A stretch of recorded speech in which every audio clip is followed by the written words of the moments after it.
Hello बच्चों, आप सभी का स्वागत है हमारे चैनल एनसीईआरटी ट्यूटोरियल हिंदी पर। और यहां पर आज हम लोग आपके लिए लेकर आए हैं कक्षा 10 राजनीति विज्ञान के अध्याय नंबर 6 राजनीतिक दल से जुड़े हुए महत्वपूर्ण प्रश्नों को। और यहां पर इस वीडियो में हम देखेंगे क्या अति लघु उत्तरीय प्रश्न, यानी कि जो प्रश्न आपसे 1 नंबर में पूछे जा सकते हैं 1 अंकों के लिए, उन प्रश्नों को यहां पर हम देखने वाले हैं। और इसी तरीके से अलग से वीडियो है जिसमें हमने 3 अंकों वाले प्रश्न और 5 अंकों वाले प्रश्नों को देखा है, पिछले सालों में पूछे गए प्रश्नों को। तो ये जो पूरा सीरीज है, तीनों वीडियो देखिए, इस अध्याय का पूरा आपका तैयारी कंप्लीट हो जाएगा। तो यहां पर आगे बढ़ते हैं और क्या करते हैं, राजनीतिक दल से जुड़े हुए महत्वपूर्ण प्रश्नों को देखते हैं। लेकिन पहले आपको अध्याय समझना है, पढ़ना है, तो जाइए चैनल पर, इस अध्याय को अच्छी तरीके से समझ लीजिए, पूरी तरीके से कहां हो रहा है, क्या हो रहा है, क्या क्या जरूरी बातें हैं, सब समझ लीजिए। उसके बाद आप प्रश्नों को देखिएगा तो आपकी तैयारी जो है ना, वो बहुत झकास हो जाएगी। तो यहां पर मुझे लगता है कि इतना जो साइज है ठीक है, इसमें आपको दिख जाना चाहिए। वैसे मैं क्या करता हूं, मैं इसको थोड़ा सा छोटा कर देता हूं। और छोटा कैसे करता हूं, ये जरा सा मैं थोड़ा सा इसको इस तरीके से पतला कर देता हूं। ठीक है, अब यहां पर क्या करते हैं, इन प्रश्नों को देखना शुरू करते हैं बारी बारी से। सबसे पहला प्रश्न तो आपसे यही पूछा जाएगा कि भैया एक राजनीतिक दल होता क्या है, राजनीतिक दल किसे कहते हैं, राजनीतिक दल क्या है, राजनीतिक दल क्या काम करता है। ये सारे प्रश्न होंगे जो कि 1 नंबर में सबसे पहली बात इस अध्याय से पूछी जाएगी।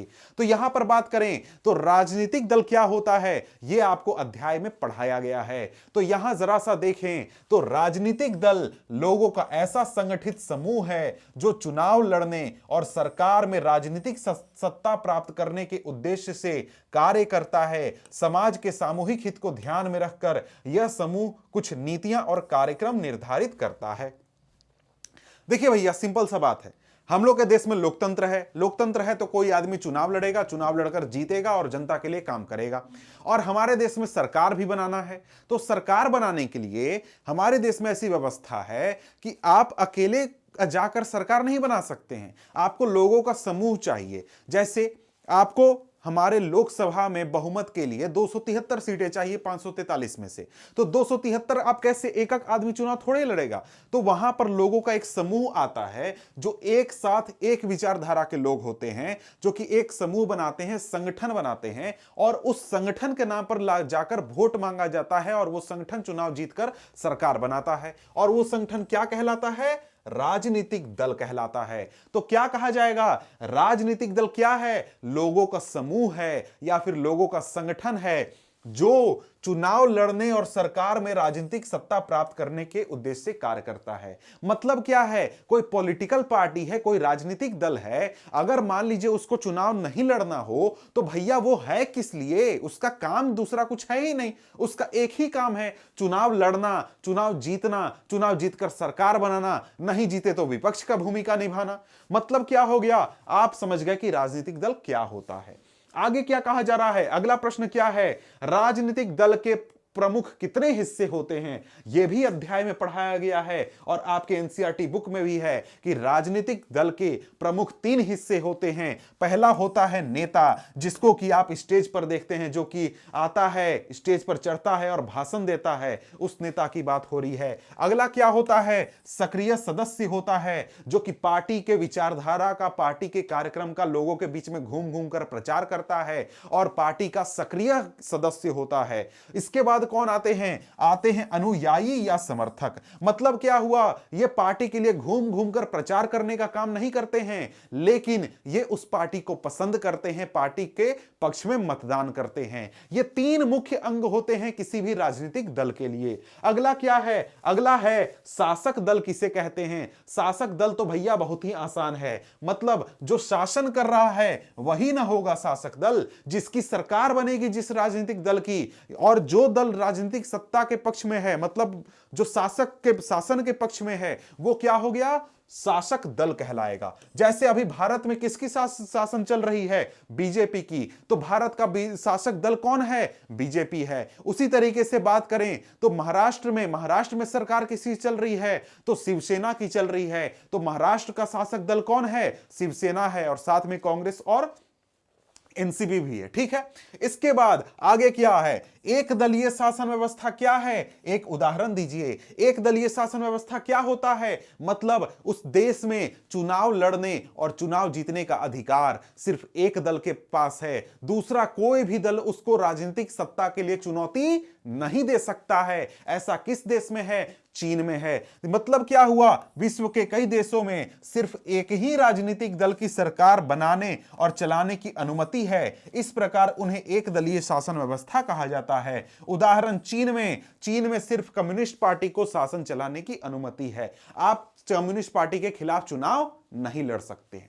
अगला क्या प्रश्न कहता है, अगला प्रश्न यहां पर कहता है एक दलीय व्यवस्था को अच्छा क्यों नहीं माना जाता है। अच्छा नहीं माना जाता है क्योंकि भैया एक दलीय व्यवस्था में लोकतांत्रिक शासन नहीं चल सकता है। लोकतंत्र का मतलब क्या, मतलब आपके पास ऑप्शन है, इसको वोट दो, ये नहीं पसंद आया तो दूसरे को दो, दूसरा नहीं आया तो तीसरे को दो। लेकिन जब एक ही दल चुनाव लड़ेगा और जीतेगा तो क्या वो लोकतंत्र है क्या, जी नहीं। तो इसलिए शासन में विकल्प का प्रभाव रहना जरूरी है, विकल्प रहता है, और अगर विकल्प नहीं होता है तो सत्ता निरंकुश हो सकती है और उस व्यवस्था को हम लोकतांत्रिक व्यवस्था नहीं कह सकते हैं। ठीक है, आगे क्या कहा जा रहा है, द्विदलीय शासन व्यवस्था क्या होती है। द्विदलीय शासन व्यवस्था कहने का मतलब क्या होता है, जहां पर जिन देशों में सत्ता के लिए सिर्फ दो पक्षों में प्रमुख लड़ाई होती है, मतलब क्या हुआ, मतलब सिर्फ दो ही दल हैं जिनके सत्ता में आने का चांस है, तीसरा का आने का चांस ही नहीं है, तो यह व्यवस्था क्या हो गई, द्विदलीय व्यवस्था हो गई। यानी कि वे चुनाव लड़ भी सकते हैं, और भी जो दल हैं वो चुनाव लड़ेंगे, लेकिन कुछ ही सीट जीतेंगे, सरकार बनाने के वो काबिल नहीं है, तो उसे हम क्या कहेंगे, उसे हम द्विदलीय व्यवस्था कहेंगे। और द्विदलीय के प्रणाली का उदाहरण कहां है, ब्रिटेन और अमेरिका में। अमेरिका में सिर्फ दो पार्टियां हैं, रिपब्लिकन पार्टी और डेमोक्रेट पार्टी। आप जैसे देखते होंगे दो ही राष्ट्रपति के उम्मीदवार होते हैं, दोनों आपस में बहस करते हैं, एक उम्मीदवार जीत जाता है। पहले थे जो हमारे क्या नाम था, डोनाल्ड ट्रंप थे, वो किस पार्टी से थे, रिपब्लिकन से थे। उसके बाद जीत गए कौन, जो बाइडेन। ये किस पार्टी से हैं, ये हैं डेमोक्रेटिक पार्टी से। तो यही दोनों पार्टियां आपस में क्या करती हैं, फाइट करते रहती हैं। इसके बाद आता है ये व्यवस्था कौन सी, बहुदलीय शासन प्रणाली। क्या है बहुदलीय शासन प्रणाली, क्या होती है, तो भैया जिस देश में दो से ज्यादा दल चुनाव लड़ते हैं और उन दलों के चुनाव जीतकर सरकार बनाने के चांसेस बहुत ज्यादा होते हैं, मतलब जीत सकता है, तो वो क्या कहा जाएगा, बहुदलीय शासन व्यवस्था। जैसे भारत में बात करें, भारत में क्या होता है, दो से ज्यादा दल चुनाव लड़ते हैं और दो से ज्यादा दल के चांसेस हैं कि भाई वो चुनाव जीतकर सरकार बना सकता है। अब बोलेगा सर कहां है चांसेस, कांग्रेस और बीजेपी केवल सरकार बनाता है और कोई बनाता ही नहीं है। तो भैया ऐसा बात नहीं है, कांग्रेस और बीजेपी का जीतने का चांसेस है। आप हमेशा सुनते होंगे कि भैया थर्ड फ्रंट बन रहा है, थर्ड फ्रंट बन रहा है, जिसमें कांग्रेस और बीजेपी को छोड़कर बाकी छोटियां पार्टी ग्रुप बनाएंगी, तो वो भी तो सरकार बना सकती हैं। भले उनकी संख्या अभी कम है, हो सकता है अगले चुनाव में वो जीत जाएं और मिलकर सरकार बना लें और कांग्रेस और बीजेपी को बाहर कर दें। तो यहां पर क्या हुआ, यहां पर हमारा बहुदलीय शासन प्रणाली हमारे भारत में है, भारत उदाहरण है इसका। इसके अलावा पाकिस्तान, नेपाल भी आपका उदाहरण है बहुदलीय शासन प्रणाली का। इसके बाद क्या कहा जा रहा है, यहां पर कहा जा रहा है राज्य के राजनीतिक दल के रूप में किस दल को मान्यता दी जाती है, या फिर ऐसे पूछ सकता है किसी दल को राज्य स्तर पर क्षेत्रीय पार्टी के रूप में मान्यता प्राप्त करने के लिए क्या क्राइटेरिया होता है। ठीक है, तो यहां पर क्या है, यहां पर है कि राज्य विधानसभा चुनाव में जिस राज्य में मान्यता प्राप्त करना है, उस राज्य के विधानसभा चुनाव में जितना वोट पड़ा उस मत में से 6% मत या उससे अधिक, और साथ में 2 सीटें, कितनी सीटें, 2 सीटें और 6% मत। अगर आपकी पार्टी, मान लीजिए कल को आपने पार्टी बनाया और उसको 6% वोट मिल गया और साथ में उस पार्टी ने 2 सीटें भी जीत ली, तो आप उस राज्य के क्षेत्रीय दल के रूप में मान्यता प्राप्त कर लेंगे। ठीक है, मतलब हर राज्य का अलग अलग होगा। यूपी का चुनाव में होगा तो आपको यूपी का मिलेगा, आपको बिहार का चुनाव होगा तो आपको बिहार के क्षेत्रीय दल का मान्यता मिलेगा, झारखंड में चुनाव होगा तो आपको झारखंड के क्षेत्रीय दल का मान्यता मिलेगा। ठीक है, राष्ट्रीय दल की मान्यता प्राप्त करने की क्या शर्तें हैं, क्या कंडीशन है राष्ट्रीय दल की मान्यता प्राप्त करने का? तो यहां पर है कि अगर कोई दल, मतलब अगर आपको राष्ट्रीय दल का मान्यता प्राप्त करना है तो आपको राष्ट्र लेवल पर चुनाव में कुछ सीटें प्राप्त करनी होंगी और कुछ प्रतिशत वोट चाहिए। राष्ट्र लेवल चुनाव कहां होता है? राष्ट्र स्तर पर, वो होता है लोकसभा चुनाव। इसका मतलब क्या हुआ? लोकसभा चुनाव में आपको 6% मत लाना होगा, साथ में 4 राज्यों के साथ में नहीं, या फिर लोकसभा चुनाव में 6% मत, या फिर 4 राज्यों के विधानसभा चुनाव में जितना वोट पड़ा उसमें 6% मत। मतलब क्या हुआ? लोकसभा चुनाव लड़ा, आपने 6% मत मिल गया, आप राष्ट्रीय पार्टी बन गए, साथ में आपको 4 सीटों पर भी जीतना होगा। ऐसा नहीं कि कोई पार्टी आप, कोई सीटें आप नहीं जीते, आपको 10% मत मिल गया तो आप राष्ट्रीय पार्टी बन जाएंगे, नहीं, आपको 4 सीटें जीतनी होंगी। ठीक है, साथ में अगर आपको मान लीजिए लोकसभा में 6% मत नहीं मिला, लेकिन आप 4 राज्यों में विधानसभा का चुनाव लड़े, वहां पर आपको हर एक राज्य में 6% का मत मिल गया, वहां पर क्या हुआ? वहां पर आपने ये क्राइटेरिया फुलफिल कर लिया और साथ में आप 4 सीट जीत गए, लोकसभा का सीट, तो आप क्या बन जाएंगे? राष्ट्रीय पार्टी बन जाएंगे। ठीक है, आगे यहां कहता है विरोधी दल से आप क्या समझते हैं? विरोधी दल का मतलब क्या हुआ? मतलब हुआ ऐसा राजनीतिक दल जो चुनाव हार चुका है और शासक दल के विरोधी पक्ष की भूमिका निभा रहा है और सरकार की गलत नीतियों और असफलताओं की आलोचना कर रहा है। यह दल जो है यही हमारा विरोधी दल होता है और सरकार की गलती को निकालने का जिम्मा इसी दल का होता है। अगला क्या है? शपथ पत्र क्या होता है? किसी अधिकारी को सौंपा गया एक दस्तावेज जिसमें कोई व्यक्ति अपने बारे में निजी सूचनाएं देता है और उसके सही होने के बारे में शपथ उठाता है। इस पर सूचना देने वाले को हस्ताक्षर होते हैं। मतलब क्या हुआ? मतलब अगर मान लीजिए आप चुनाव लड़ने जाते हैं तो आपको शपथ पत्र देना होगा। कैसा शपथ पत्र? उसमें बताना होगा कि आपकी संपत्ति कितनी है, आपके ऊपर केस कितने हैं, आप कभी जेल गए या फिर नहीं गए तो कितने दिनों के लिए गए, सभी जानकारी आपको देनी होगी और उसमें गारंटी लेना होगा कि भैया इसमें जो मैं बात कह रहा हूं वो मेरे द्वारा सत्य कहा जा रहा है, मैं झूठ नहीं कह रहा हूं। ठीक है, आगे क्या कहा जा रहा है? अगला प्रश्न क्या कहता है? भारत में किस प्रकार की दल व्यवस्था है? तो ये तो हमने पहले भी समझ लिया है कि भारत में बहुदलीय व्यवस्था है।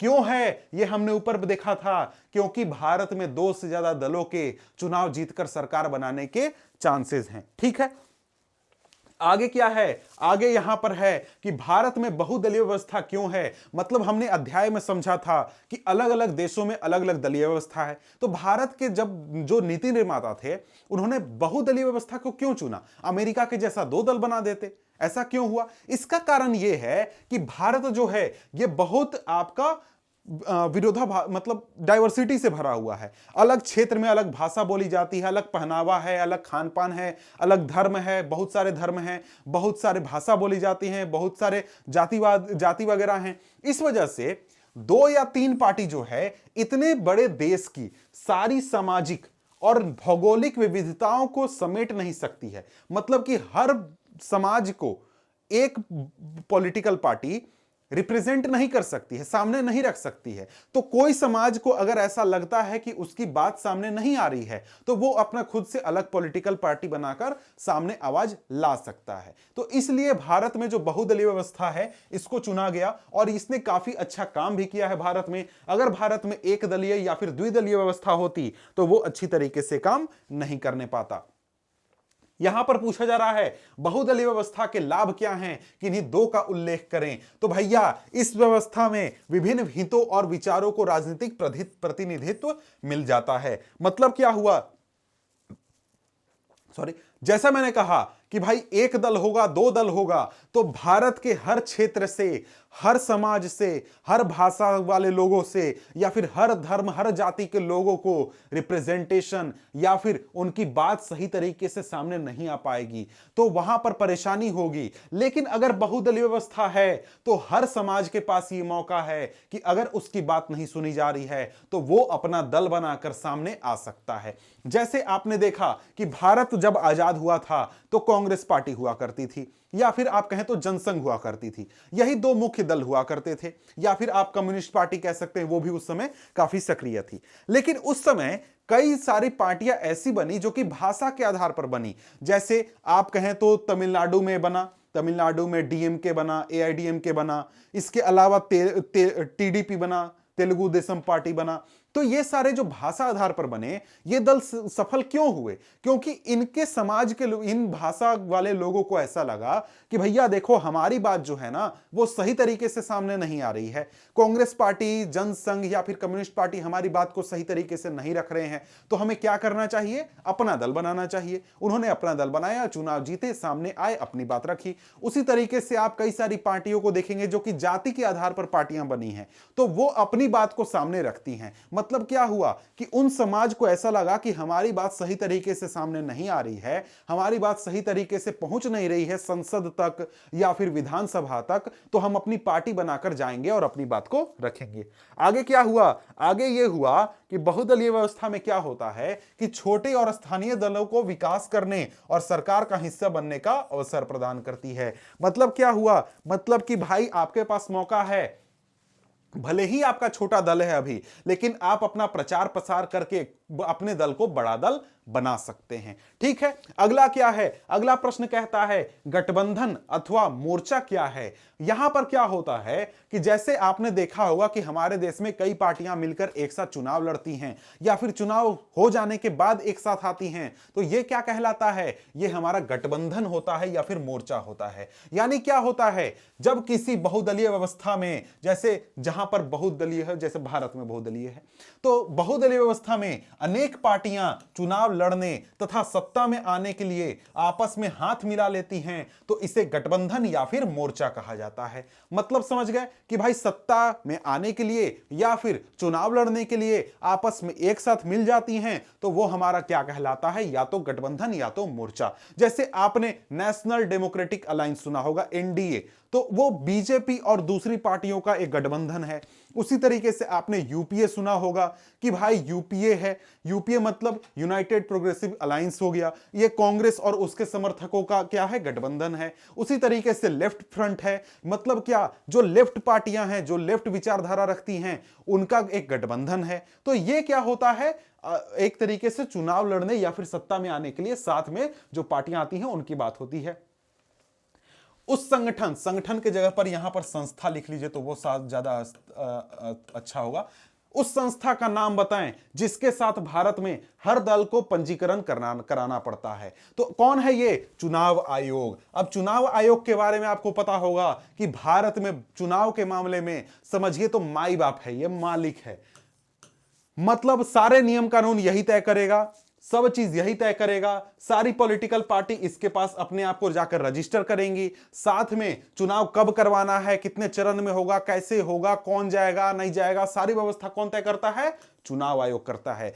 तो यहां पर एक और सवाल पूछे आपसे कि भारत में चुनाव की जिम्मेदारी किसकी है?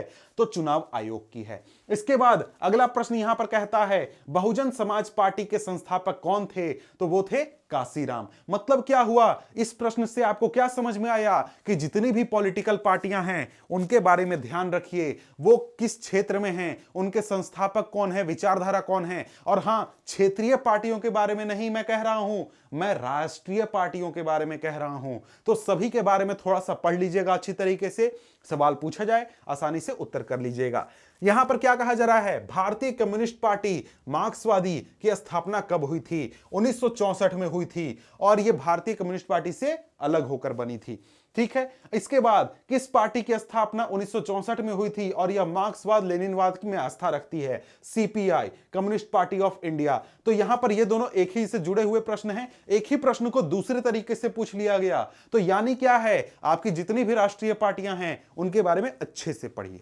अगला क्या प्रश्न कहता है? अगला प्रश्न, सीपीआई की स्थापना कब हुई थी? 1925। और सीपीआई भारतीय कम्युनिस्ट पार्टी जो है उसी से अलग होकर सीपीआईएम का गठन हुआ था, यानी जो यहां पर आप देख रहे हैं। और यहां पर एक तरीके से सीपीआई लिखा हुआ है, सीपीआईएम होना चाहिए।